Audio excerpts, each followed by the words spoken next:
Mets hosting the Blue Jays. The Blue Jays are plus 115 on the money line. The Mets are minus 135. Over under 8.5 runs. The Blue Jays getting a run and a half on the run line are minus 170, meaning if you bet them that way and they win this game outright, you win. They lose by 1, you win. And the Mets laying a run and a half on the run line are plus 143, meaning if you bet them that way, they must win by 2. Head to head, the home team is 6-4. These teams are 5-5 against each other in their last 10. The favorite is 7-3 on the money line, and the favorite winning these games by 2 runs or more, laying a run and a half, is 7-3. There have been 2 one-run games in their last 10 meetings, including the last game that they played against each other. The over is 6-4 in their last 10, and the over 8.5 runs is 8-2 in their last 10. The last series that they played against each other was in 2021. Now, Bassett obviously did not pitch against the Mets last year because he was a Met, and this is his first appearance against his former team. They are 6-4 as a team with Bassett on the mound, the Blue Jays. They've lost his last 2 starts. He's averaging 6 innings pitched and 5.7 strikeouts per game in those games.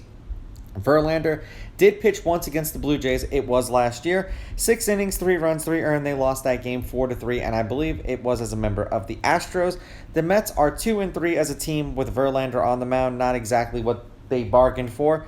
He's averaging 6 innings pitched and 4.4 strikeouts per game in those games. The last series that they played against each other was a 3-game set in New York. The Mets won the first game 3-0. The Blue Jays won the second game 10-3, and the Mets won the last game 5-4. The Blue Jays are 3-1 in their last 4 and 5-5 in their last 10. 3 runs, 9 runs, 6 runs, 4 runs.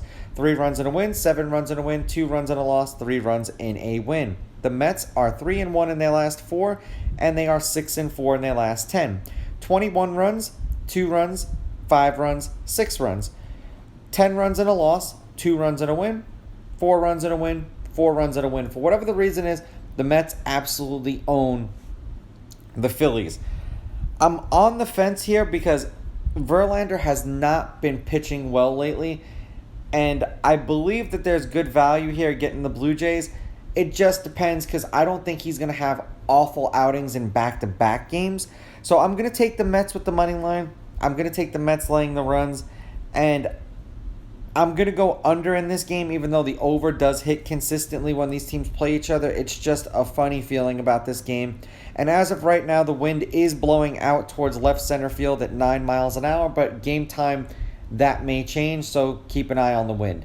These are just my picks. If you disagree, please go with your gut, and please bet responsibly.